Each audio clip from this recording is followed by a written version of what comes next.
আমাদের গ্রামের রাস্তাটা এরকম, অনেকটা ভাঙাচোরা রাস্তা।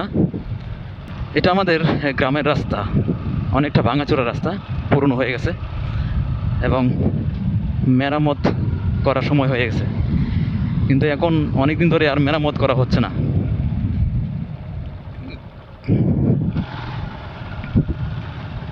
অনেক গর্ত রাস্তার পাশে ভেঙে গেছে, বেশি খারাপ অবস্থা আর কি রাস্তার।